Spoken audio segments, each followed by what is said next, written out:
so full of longing. I wish to be close to my beloved. I dream to walk in the streets of Medina and to quench the thirst of my spirit by visiting you, O Muhammad.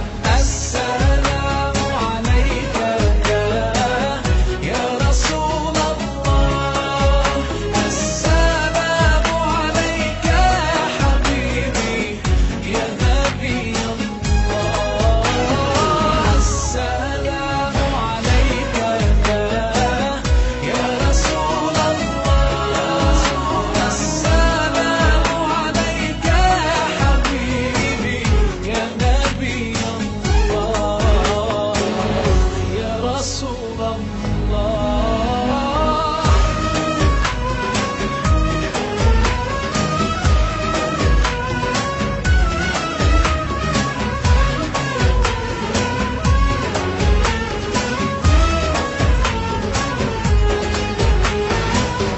Left all my troubles and worries as I entered your mosque so gently.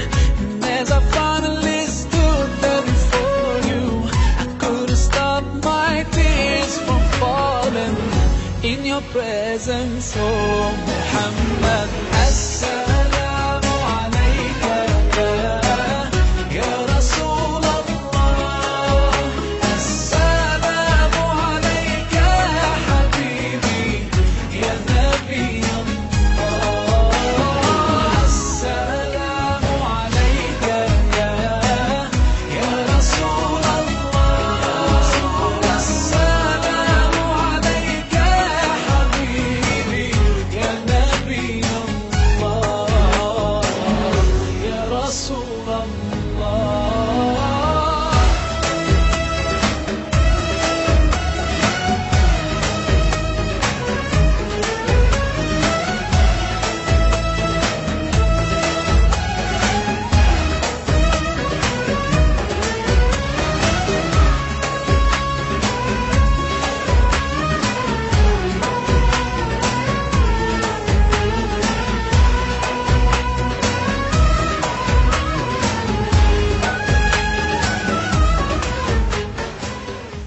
A'udzubillahiminasyaitonirrajim. Bismillahirrahmanirrahim. Saya mulai dengan salam terindah dan termegah, sebuah salam dari surga. Assalamualaikum warahmatullahi wabarakatuh. Innalhamdulillah nahmaduhu wa nasta'inuhu wa nastaghfiruh wa na'udzubillahi min syururi anfusina wa min sayyiati a'malina may yahdihillahu fala mudhillalah wa may yudlil fala hadiyalah. Asyhadu an la ilaha illallah wahdahu la syarikalah wa asyhadu anna Muhammadan abduhu wa rasuluh. Amma ba'du. Alhamdulillahirabbil alamin. Puji syukur marilah senantiasa kita panjatkan kehadirat Allah Subhanahu wa taala yang mana berkat rahmat dan cintanya pagi ini kita semua duduk di sini dalam rangka pelatihan Rehabati Qur'ani untuk menggali rahasia kesembuhan dimulai dari hati, insyaallah. Salawat dan salam mudah-mudahan selalu tercurah dan terlimpahkan kepada Rasulullah sallallahu alaihi wasallam yang mana berkat perjuangannya, berkat keringat darahnya, berkat kegigihannya, hari ini kita semua bisa merasakan nikmatnya cahaya hidayah. Beliau yang mengantarkan kita kepada hidayah. Alhamdulillahirabbil alamin. Insyaallah kita semua duduk di sini dalam keadaan yang sangat bahagia. Amin. Yang terhormat, saya sampaikan salam saya kepada Ustadz Insinyur Manan selaku Amir Masjid di sini ya. Beliau yang paling lama di sini, yang mengurus masjid ini, juga kepada Ustadz dan Ustazah di sini yang menyambut saya, yang memanggil saya, mengundang saya dari Jakarta. Juga ucapan terima kasih saya sampaikan kepada Ustadz Hakim dan Ustadz Mukhtar, dan juga kepada ustadz-ustadz yang lain yang hadir di sini ya. Alhamdulillahirabbil alamin, saya senang sekali duduk bersama para ustadz-ustazah yang insyaallah sudah bertauhid. Dan saat ini saya berdiri di sini bukan berarti saya yang paling tahu, tidak ya. Kita dalam rangka sharing, dalam rangka saling berbagi pengetahuan. Saya yakin Bapak Ibu semuanya sudah mengetahui fikihnya, fikih Islam, tentang ketauhidannya, tentang Al-Quran, tentang semuanya. Lebih mengetahui dari saya. Ya. Saya saat ini seperti yang telah dilihat tadi di display di profile baru berusia 26 tahun Bapak Ibu ya, masih anak kecil. Dan saya hadir di sini adalah untuk menyampaikan sebuah teknik penyembuhan Quranic Healing Technology yang diawali dengan rehab hati Qurani. Nah, apa rehab hati? Sama halnya seperti ESQ, emotional, spiritual quotient, ataupun bengkel rohani, ataupun rehab jiwa ya, ataupun apalagi, sama saja. Cuman kita ada keistimewaannya disertai dengan diakhiri dengan ruqyah syariah.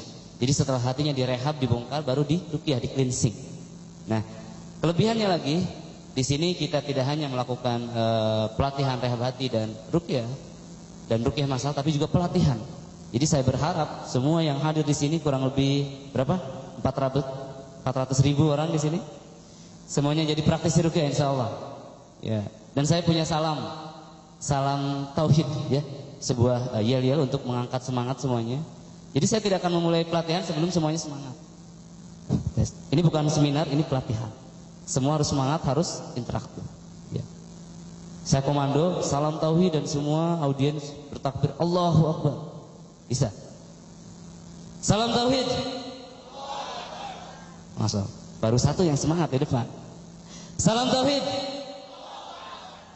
Allahu Akbar. Baru 40%. Jadi saya tidak akan mulai pelatihan sebelum semuanya semangat. Ya. Insya Allah semuanya bahagia pagi ini. Bahagia ya? Oh jangan bohong, saya bisa melihat dari wajahnya. Ya. Ya. Kalau hatinya tersenyum, ibu wajahnya pun tersenyum.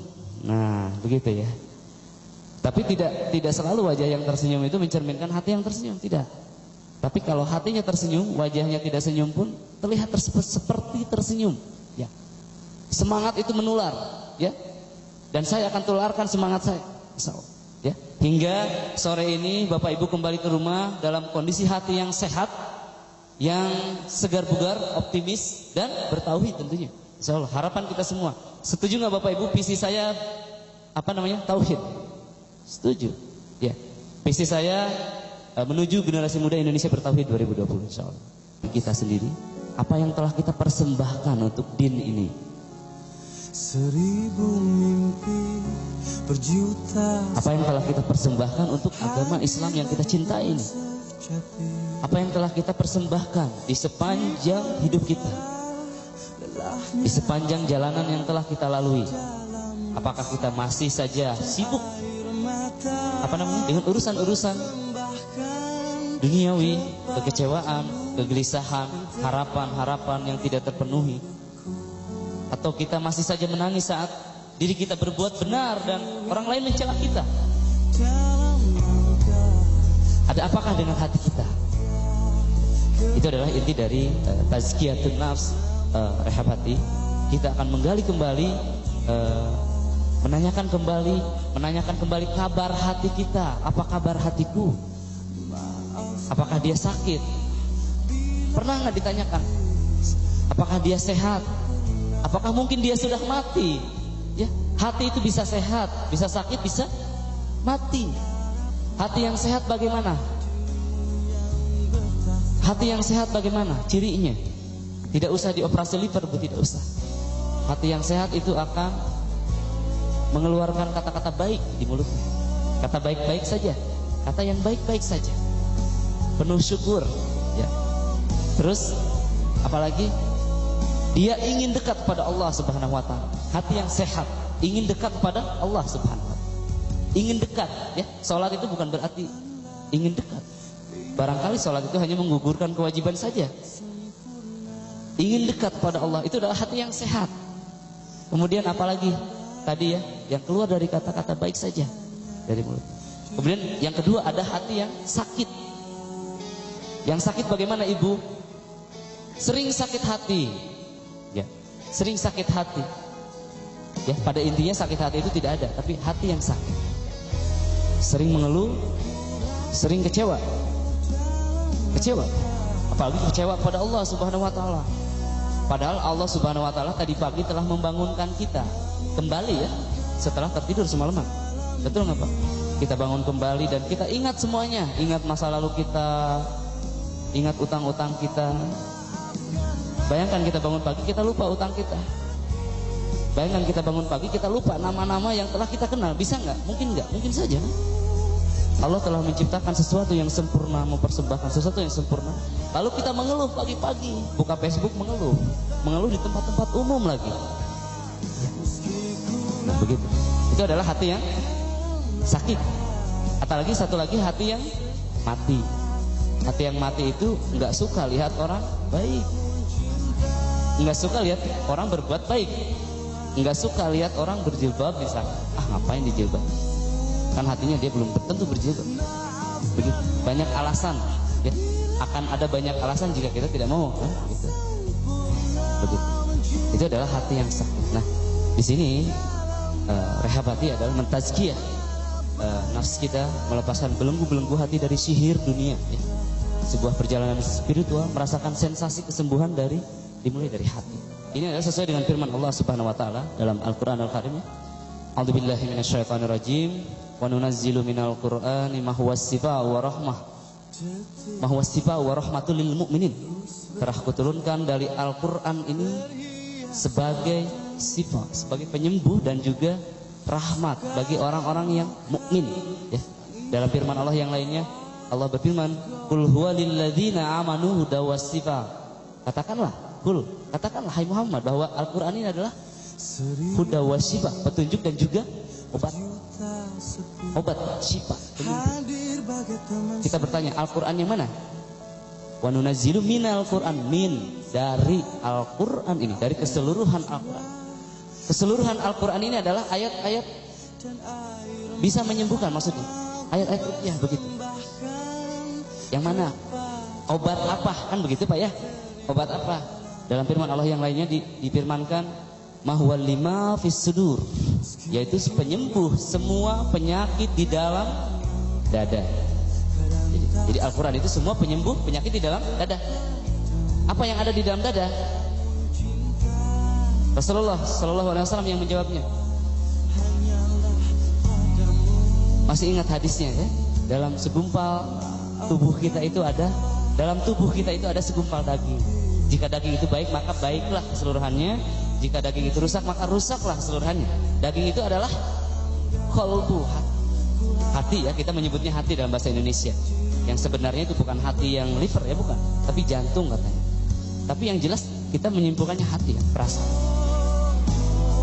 Jika hatinya rusak maka rusaklah keseluruhannya. Hatinya sehat maka sehatlah keseluruhannya. Hatinya sakit maka sakitlah keseluruhannya. Artinya apa? Penyembuhannya harus dimulai dari hati.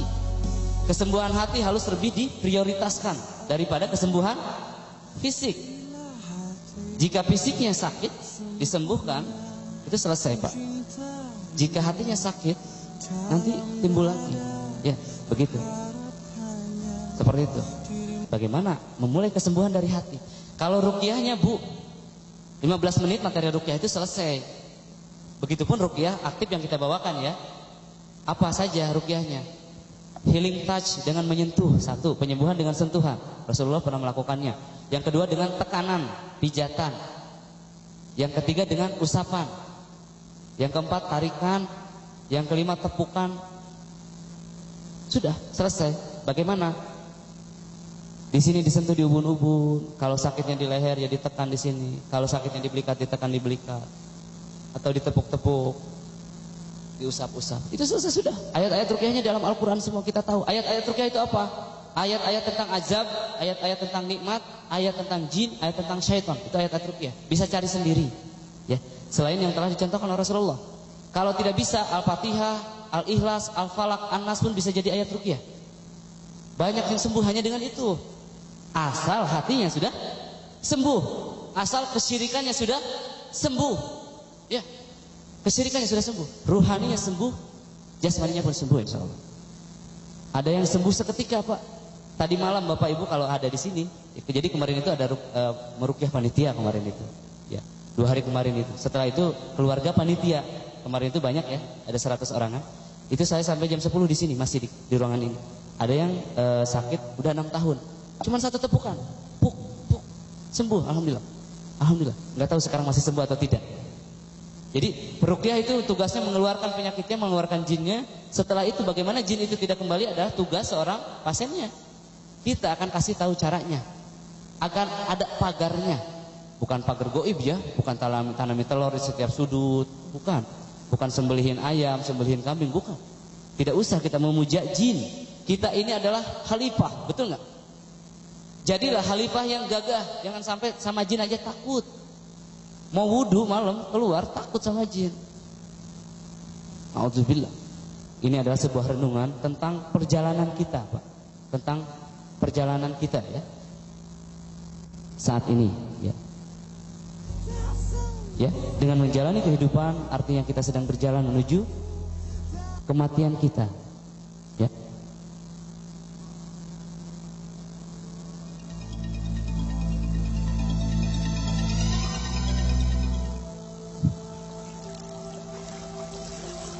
Kematian adalah nasihat terbaik dan guru kehidupan. Ya. Sedikit saja kita lengah dari memikirkan kematian, maka kita akan kehilangan guru terbaik dalam kehidupan. Silakan. Sesungguhnya, manusia telah memilih bagaimana akhir hidupnya. Dan pilihan itu ada pada bagaimana ia menjalani kehidupannya. Sebagaimana ia menjalani kehidupannya, seperti itulah kemungkinan besar ia akan menghadapi kematiannya. Karena sesungguhnya dengan menjalani kehidupan berarti kita sedang berjalan menuju kematian kita. Dengan menjalani kehidupan sesungguhnya kita sedang berjalan menuju kematian kita.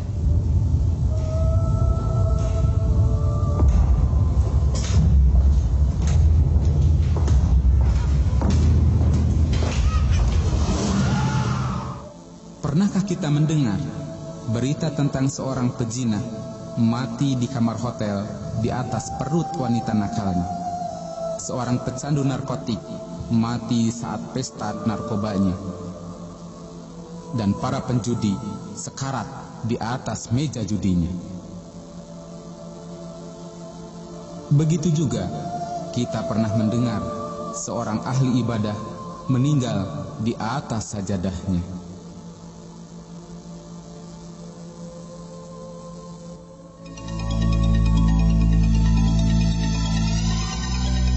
Sekarang mari kita lihat diri kita. Alangkah malangnya saat ajal tiba nanti kita masih berlumur dosa. Alangkah malangnya. Mungkin seperti inilah malam pertama kita di kuburan nanti. Dan akan seperti ini tentunya. Di sana kita hanya sendiri. Dicekam rasa sepi dan gelap yang tidak pernah terbayangkan sebelumnya. Di sana hilanglah sudah semua gemerlapnya dunia. Semua hilang. Semuanya hilang. Rumah dengan jerih payah yang bertahun-tahun telah kita bangun, semuanya hilang. Kita hanya tinggal dalam satu ruangan kecil.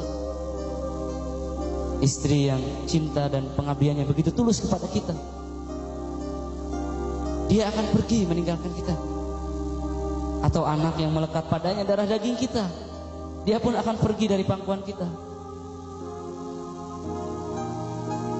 Atau orang tua yang tetesan kasih sayangnya mengalir di tubuh kita, dia pun akan pergi, tidak akan peduli lagi. Atau perusahaan yang mati-matian kita habiskan waktu untuknya, semuanya akan pergi. Mobil mewah yang selalu jadi kebanggaan kita, HP kita, atau apapun yang kita bangga-banggakan, semuanya akan hilang.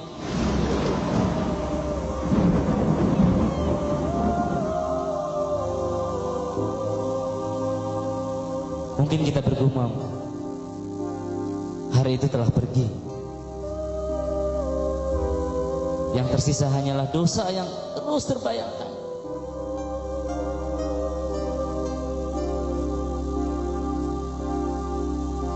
Teringat kembali akan istri yang senantiasa kita telantarkan hak-haknya. Teringat akan anak yang telah kita nafkahi dengan harta yang haram.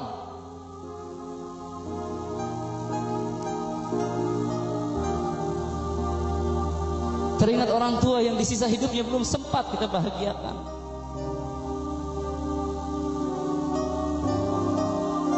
Atau handai tulan yang meminta bantuan kepada kita dan kita biarkan saja.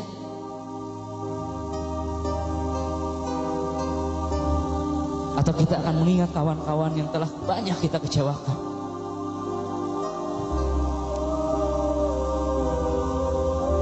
Ya Allah, masihkah ada hari milikmu untukku? Mungkin kita akan bergumam begitu. Untuk menuntaskan semua urusan ini. Banyak urusan di kubur nanti yang belum sempat kita tuntaskan. Mungkin lilitan utang yang belum terbayarkan hingga akhir napas kita.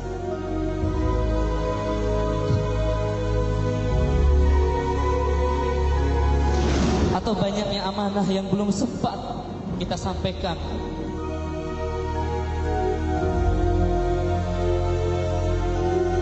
Atau beribu janji yang sering kita ingkari.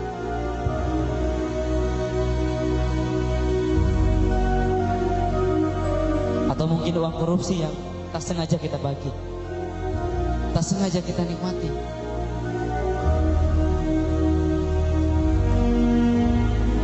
Namun kini pintumu sudah tertutup rapat. Bertaubat sudah terlambat. Menyesali diri pun sudah tidak berarti lagi.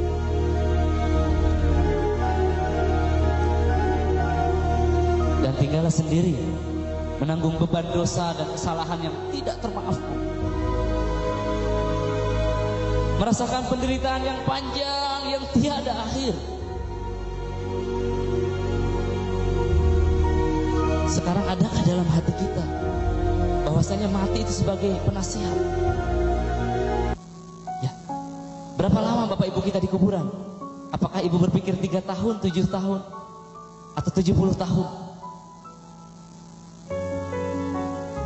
Mari kita lihat usia kita. Saya 30 tahun Bu, 26 tahun tepatnya. Sebentar lagi 30 tahun. Dan saya merasakan 30 tahun itu sangat sebentar sekali. Mungkin tidak 30 tahun ke depan itu pun sebentar. Ya. 30, 60, Rasulullah itu 64. Kita jangan berharap usia kita 100 tahun. Atau mungkin Bapak Ibu berharap 200 tahun usianya. Tidak. Hanya 64, 70, 80. Dan itu sudah tidak produktif lagi. Kenapa kita harus menunggu masa tenang untuk beribadah? Masa tenang itu tidak ada. Bukan di dunia ini tapi di akhirat nanti. Di hari yang panjang, ya. Berapa lama kita di kuburan Ibu? 70 tahun, 700 tahunkah? Menunggu hari kiamat kita. Mungkin 70 tahun, mungkin 700 tahun, mungkin 7.000 tahun, tidak tahu kita. Ingat kata Rasulullah, kematian itu sangat sulit ya masyarakat mukminin. Kematian itu sangat sulit wahai umatku. Kematian itu sangat sulit dan setelahnya lebih sulit lagi kata Rasulullah. Lebih sulit lagi. Setelah kematian itu apa? Alam mahsyar, alam barzah dulu ya, alam kubur. Dan siksa kubur itu nyata. Setelah alam kubur adalah alam mahsyar. Alam mahsyar hari hisab baru melintasi sirat, lalu surga atau neraka. Dan itu kita tentukan saat ini, tepat saat ini. Bapak Ibu, ketika kita memasuki kubur, kubur itu bicara. Kalau kepada orang kafir dikatakan, ya ayyuhal kafirun, wahai orang-orang kafir, wahai orang kafir, kata kuburan itu. Ketika orang kafir memasuki kubur, wahai orang kafir, dahulu kamu menginjak-injak punggungku di dunia dan kamu membangkang kepada Allah. Saat ini lihatlah apa yang akan aku lakukan padamu, kata kuburan. Ya, lalu kuburan itu menyempit. Rasulullah menggambarkan seperti ini, menyempit, menghimpit dan dikeluarkan ular sejauh al-aqrah yang ketika ular itu menghembus kepada dunia, satu hembusan saja semua tanaman hijau di dunia akan terbakar. Kita disiksa di sana. Berapa lama tidak tahu. Allah taala alam. Dan kepada orang-orang mukmin kuburan itu berkata, ya masyarul mukminin, ayyuhal muslimin, wahai orang mukmin, dahulu kamu berjalan di atas punggungku. untuk beribadah kepada Allah. Dan saat ini lihatlah apa yang akan aku lakukan. Kuburan menjamu kita. Dibukakanlah pintu-pintu surga dan orang mukmin masuk dari pintu yang mereka inginkan. Orang mukmin yang mana? Kan begitu. Kita ini Islam, Pak. Kita ini beriman. Setingkat apa level keimanan kita? Begitu. Jangan dikasih ujian saja sudah tumbang.